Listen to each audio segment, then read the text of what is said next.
運が悪かったんだよ、お前らは。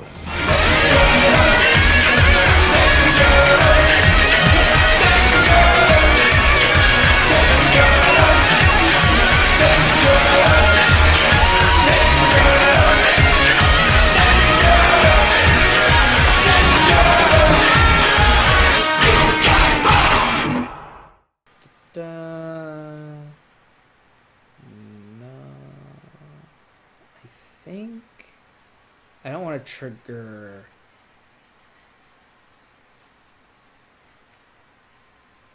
the reckoning of Yakuza 0. Not yet. I'm gonna save that for when I finish all the available side stories, because it's tied up to a minigame anyway, and I want to dedicate, you know, time specifically for reviewing all the minigames and other side activity, and that's part of it, so we're gonna wait on those. On the they already mentioned the hot car racing, what's it called, Pocket Circuit, and the bug card game.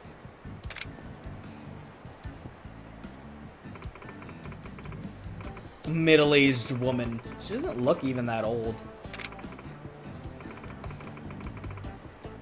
Not my secret. You shouldn't tell, like, hey sir, can you help me find my handbag? Yeah, sure. Cause if I don't find my handbag, my boyfriend will find out my dark secret. Okay then. Unnecessary information.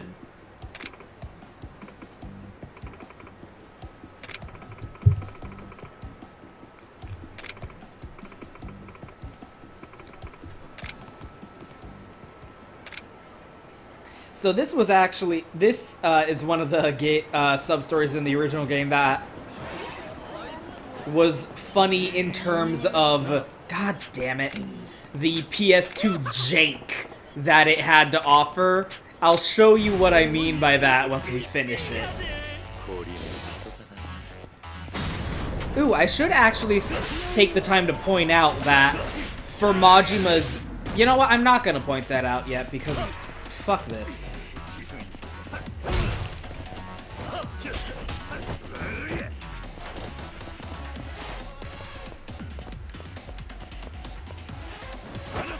Okay, part of the annoyance with the Majima Everywhere at this point is this is a New Game Plus, and Majima is supposed to scale as a fight as you go through the game. He doesn't normally start out this hard as a fight, but the game knows that I'm fully leveled up, so it just has him as the hardest he can possibly be right from the get-go. So it's making it even worse than it normally would be.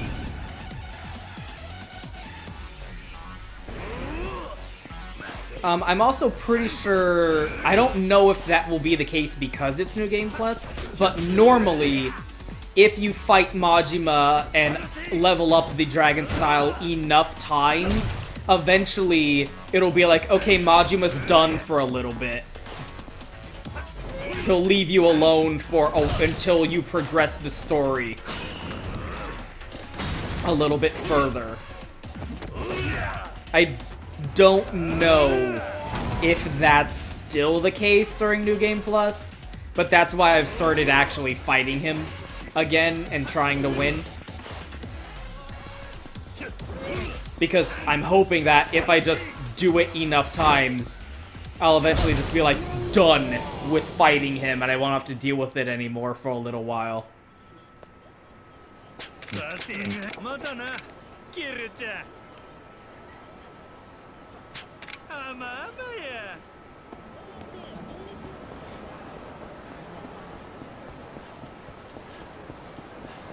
So this sub-story is really funny in terms of the conclusion is based almost entirely around PlayStation 2 jank, and it's fucking amazing.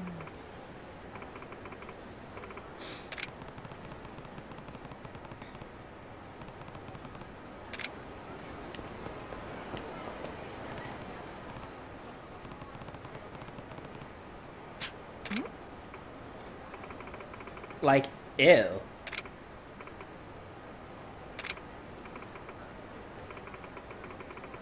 Some hood rat.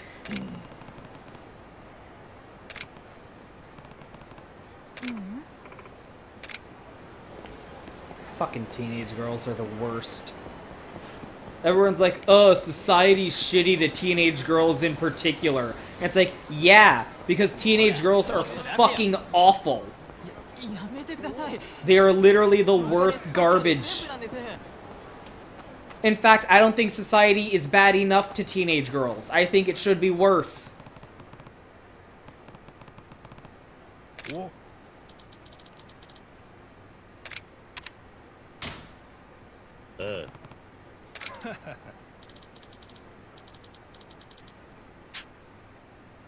Hmm?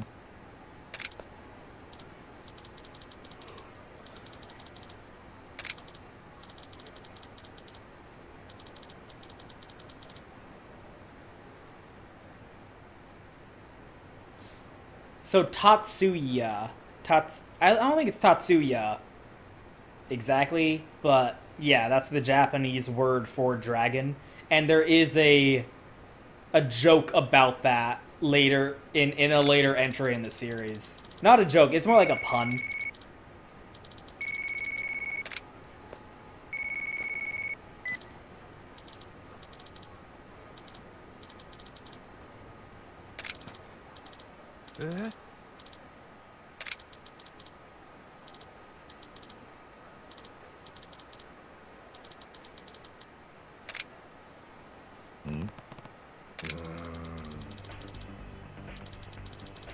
The homeless hunters.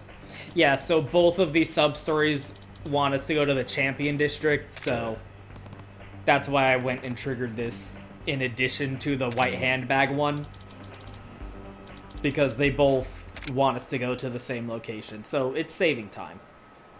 A stitch in time saves 9, as they say. While we're on the way to the Champion District, which I know where that is because I'm intimately familiar with the layout of Kamurocho.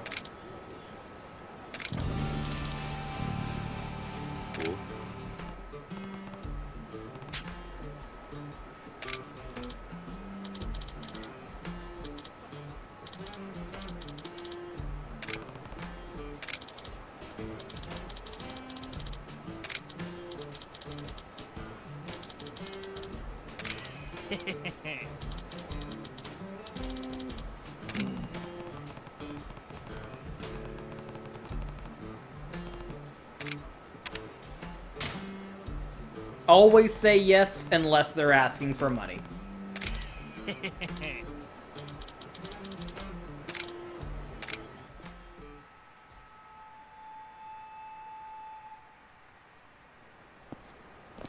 I thought I was hearing a ringing in my ears for a second. What? Yeah.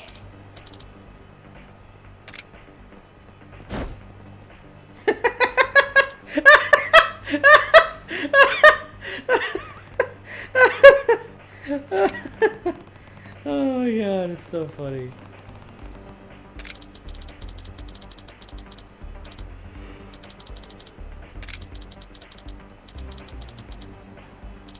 Yeah, maybe you should take that as a sign.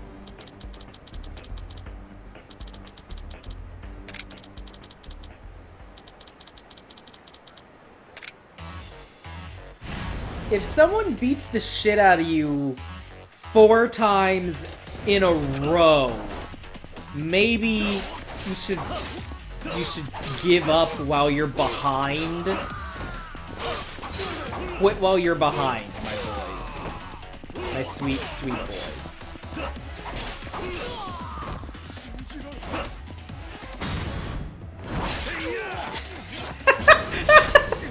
Oh my god, it's so brutal. I love it. Ah, he's even holding the smock like I stabbed him. That's so funny.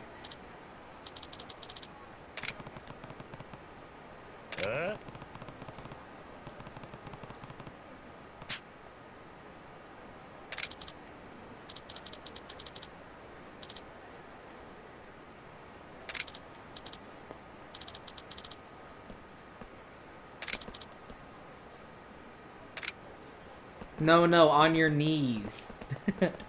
You need to bend over and put your hands on your knees, you fools.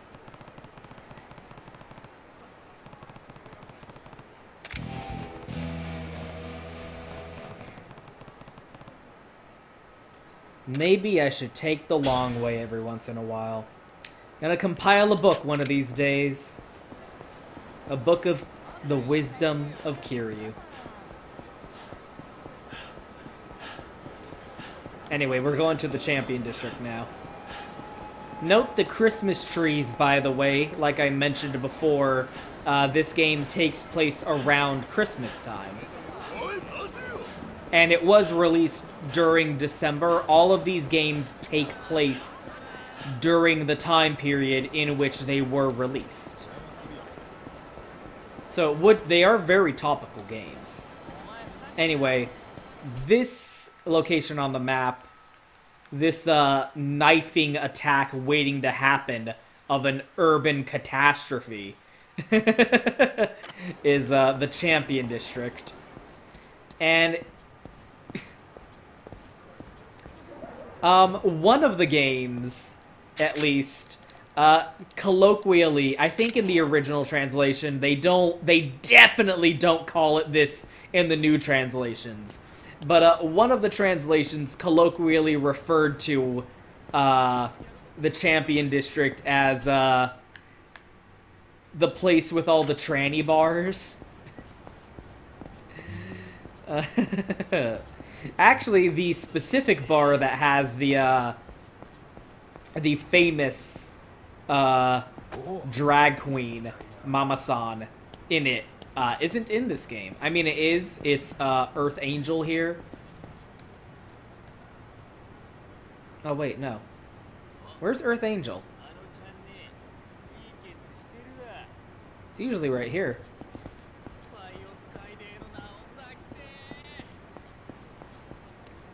It's like really not in this game. How interesting.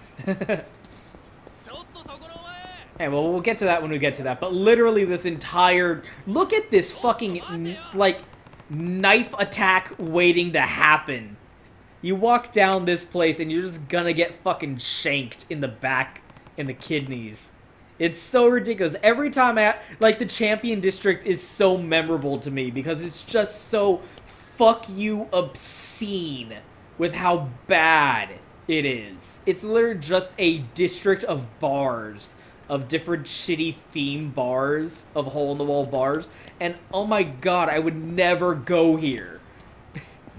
I would never go to a place like this. Imagine having to work here. God damn, it's just so awful to think about. I can't stand it. Oi.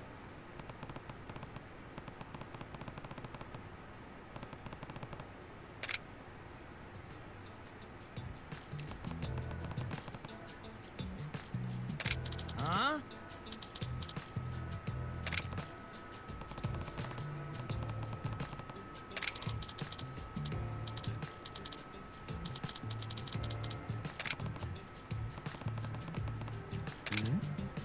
Huh?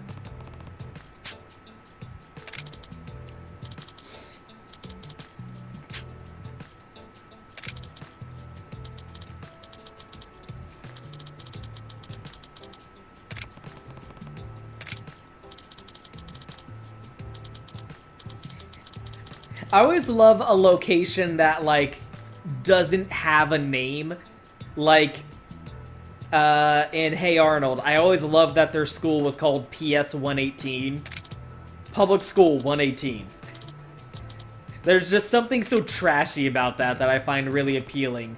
Public Park 3. That's what it's called. Up in the corner, we have Children's Park. Children's Park has a name. That's Public Park 3. And I believe there's one more park. Yeah, West Park. West Park, Children's Park, Public Park 3. A location should not be a sequel. Oi.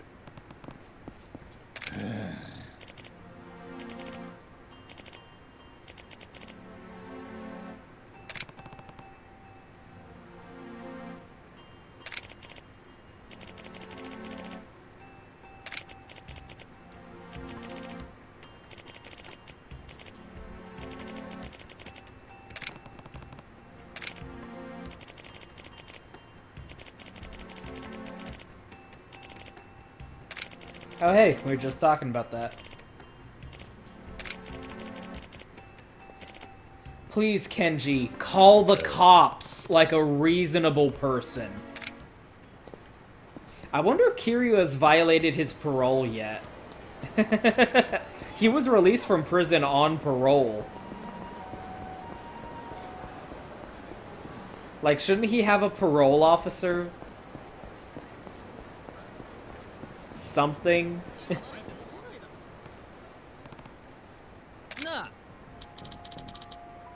Long-haired homeless hunter. Why does this guy look like an episode 1 villain that would get defeated in the first episode of, like, a sports anime to establish that the main character is a prodigy? Like Prince of Tennis or something. Oi. Look at his hair. Not this guy. This guy's got triangle hair. Fuck this guy.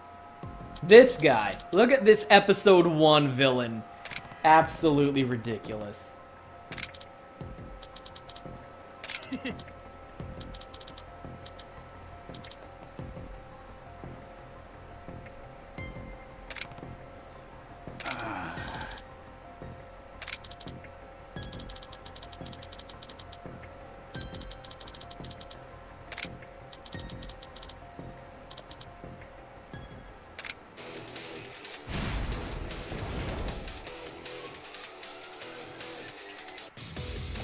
I have a knife, by the way. I don't know if you took that into account.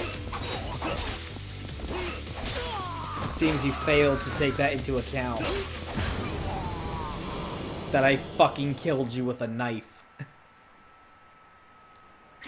A knife solves so many problems in life, really. Someone giving you shit? Pull a knife. Cute girl won't go out with you? Pull a knife. Loan sharks coming around to collect on your debt?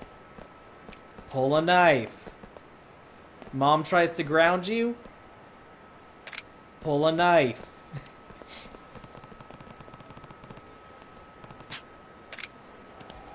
Why would he still be there, Kiryu? You absolute buffoon.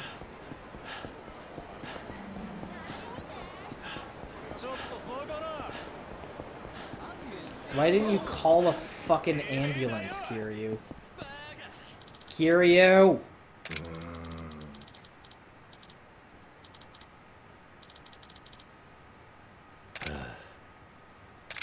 Soka.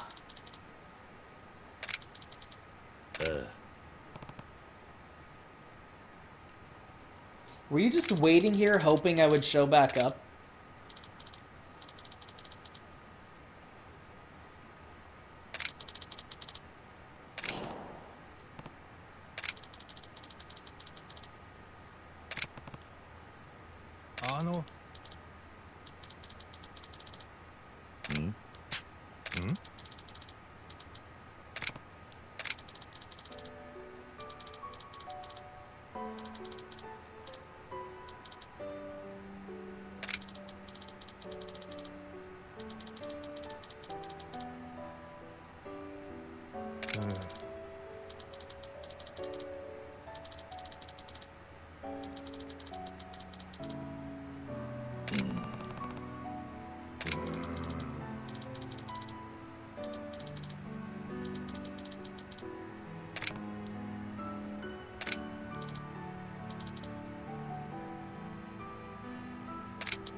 It's a little hokey with like the sad time music, but I do feel like that one was a little bit of a decent enough enhancement to the original side quest anyway.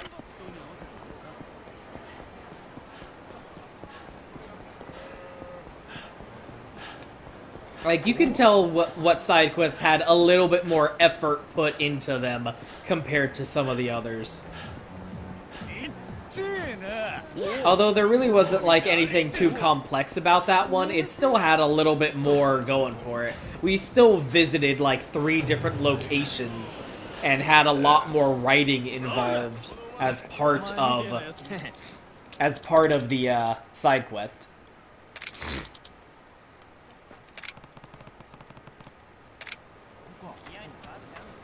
Oi.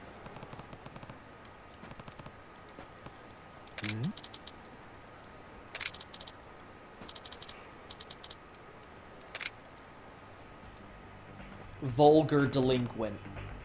That's another thing this game has that gives it that feeling of sharing the DNA of those old school side-scrolling beat-em-ups like Final Fight, etc. Where every random thug that you fight has a name. In fact, it's very River City Ransom. I always, like, to me, in my head, the Kunio Neketsu games that are localized as River City Ransom, as River City games, play almost like 2D versions of the Yakuza games. But I always like how every dude that you fight has a name over his health bar. That's such a beat 'em up staple that I'm a fan of. Yay. All right, because it's all white.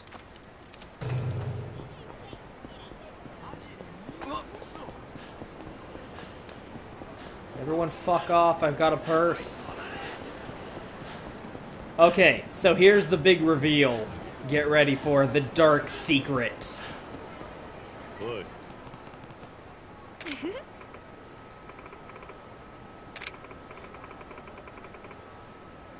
So I want you to, in your mind, go back and imagine that this is a PS2... we're playing a PS2 game, and the camera's all zoomed out at an isometric camera angle, and these are just 2 blocky-ass PlayStation 2 models of polygons gyrating at each other. Picture that in your mind, that this is a generic, blocky 3D model of PS2 era of a female character NPC.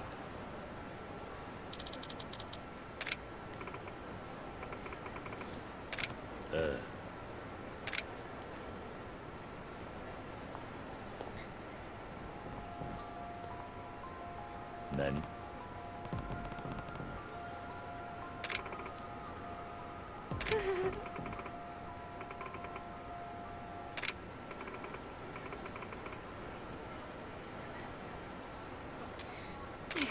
So we went from middle-aged woman to fake high school girl. So imagine the PS2, the screen on the PS2 fading to black and then fading back in, and the character model has been completely changed. It is just straight up a different character model of a high school girl instead of an older woman. And it's just completely diametrically opposed. Like, there's no overlap. Like, it's all just a brand new, unrelated character model being swapped in. It was so... oh, that jank. That absolute jank.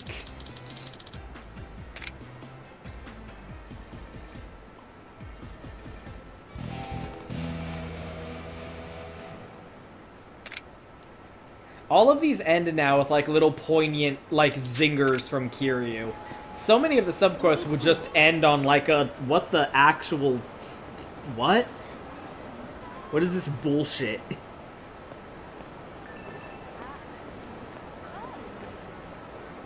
God Damn, there's still so many sub-stories.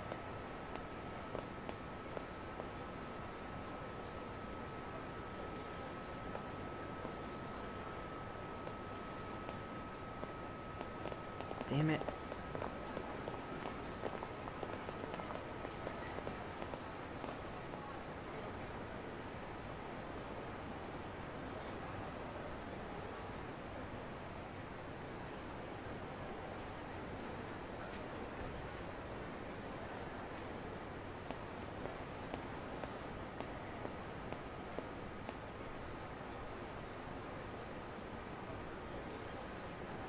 Hey, how many are left here?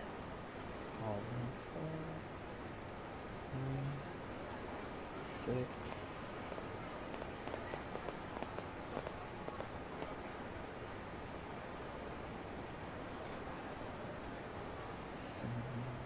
Did that one. 8. God damn, there's still so many. Again, you're not really supposed to be just knocking these out one after the other like this.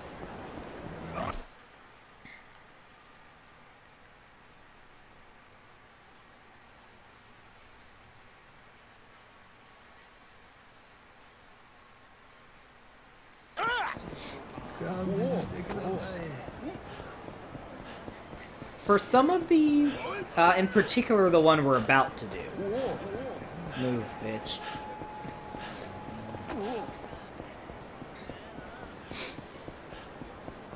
For a lot of these, I think the extra production value given to, like, all the different camera angles and the reactions and zingers from Kiryu kind of take away a little bit from the impression you get of his character in the original game, interacting with all these sub-stories and different NPCs and shit.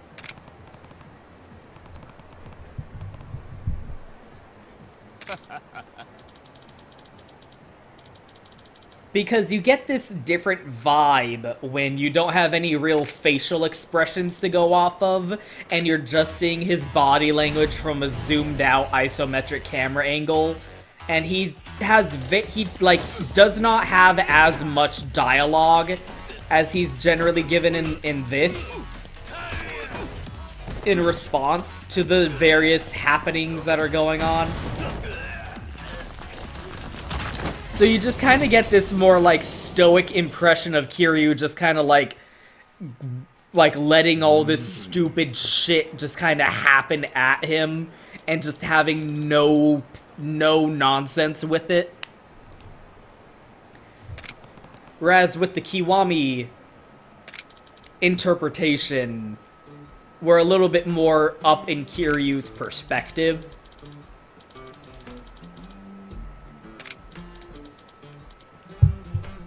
I mean, it's in line with how he handles sub-stories later on in the series. He does come off as pretty fucking gullible a lot of the time.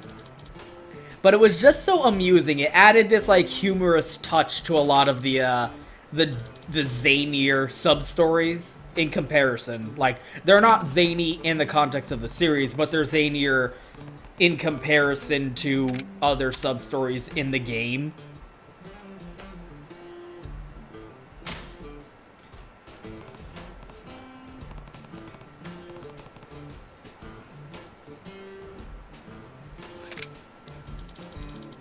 And it just makes it a little bit funnier, the idea that Kiryu is just, like, not having it.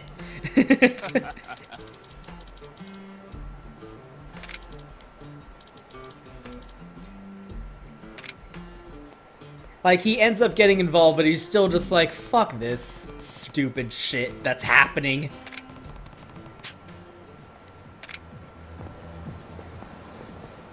But in this, you have, like, that close-in zoom-up and his thoughts going like, I guess I'll head to the Champion District. And it just has a different vibe.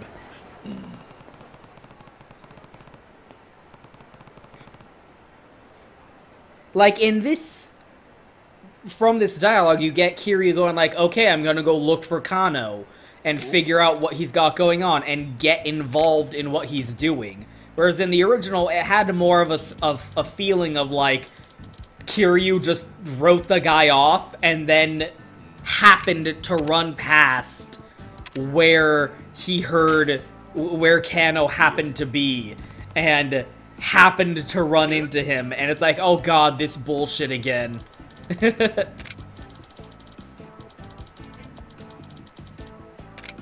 And it just kind of like is happening at him instead of him being directly involved with it. Oh.